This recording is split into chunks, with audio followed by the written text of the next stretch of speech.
Hello everyone, today we see the remedial mind map of Dulcamara. The common name is bittersweet. The family is Solanaceae, belonging to plant kingdom, and the prover is Dr. Henneman. The person is neither chilly not hot, मतलब एम्पीथर्मल होता है. Constitution कैसा होता है तो phlegmatic, मतलब emotionless and no excitement, किसी भी काम में एक्साइटमेंट नहीं रहती. स्क्रोफुलस कंस्टिट्यूशन मतलब infection of a lymph node, particularly seen in TB patient. Then exposure to cold, damp, rainy weather. It is the characteristic symptom of Dulcamara. मतलब बारिश के पहले का जो मौसम होता है उसमें पर्टिकुलरली डल्कामारा रेमेडी देते हैं, उससे जो सिम्टम्स आते हैं पेशेंट में उसके लिए Dulcamara is effective remedy. Then sudden change in hot weather, days are hot and nights are cold. It is also characteristic symptoms. जब डेज हॉट रहते हैं एंड नाइट्स आर कोल्ड, उसमें हम डल्कामारा दे सकते हैं. मराठी में हम इसको बोलते हैं जिथे जिथे गार वारा तिथे तिथे डलका मारा, क्योंकि most of the complaint start होते हैं कोल्ड वाइन से. Then increase secretion of mucous membrane. Mucous membrane का सिक्रीशन इंक्रीज होता है. Then aggravation from cold and relief my warmth. Patient के कंप्लेंट्स बढ़ते हैं कोल्ड से एंड रिलीफ मिलती है उसको वार्मथ से. Then umbilicus where pinching and shooting pain occur again and again. Pinching pain and shooting pain क्यों होता है? क्योंकि नर्व इंजरी होती है और नर्व पे प्रेशर आता है, इसलिए वहाँ पे पिंचिंग एंड शूटिंग पेन दिखता है.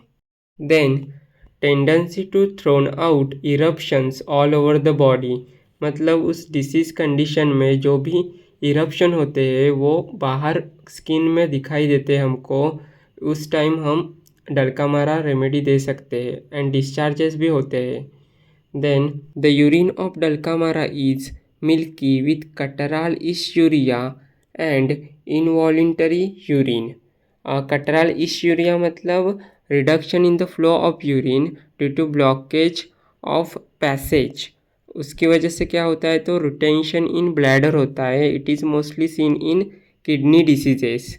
एंड इनवॉलेंटरी यूरिन का क्या होता है कंसेप्ट तो अनकॉन्शियसनेसली यूरिन पास होता है. It is mostly seen in old patient. Then cannot find the right word for anything due to lack of memory. किसी भी कम्युनिकेशन और किसी भी वर्क में वो अप्रोप्रिएट स्पीक नहीं कर पाता क्योंकि उसमें कॉन्फिडेंस भी कम होता है एंड मेमोरी भी वीक होती है उसकी. Then urticaria and other eruption all over the body without fever. Urticaria मतलब ईची रैश स्किन पे, क्योंकि इरप्शन स्किन पे आ जाते हैं बॉडी में, इसलिए वहाँ पे रैश होते हैं और वो वहाँ पे ईचिंग भी प्रोड्यूस होती है without fever. It is also characteristic symptom. This is all about the remedial mind map of Dulcamara. इसमें इम्पॉर्टेंट क्या है तो exposure to cold damp rainy weather, it is important, and sudden change in hot weather where days are hot and nights and cold, and aggravation from cold and relief by warmth. These are the important points of Dulcamara. I hope you understand the remedial mind map of Dulcamara. Please like and subscribe the channel for further updates.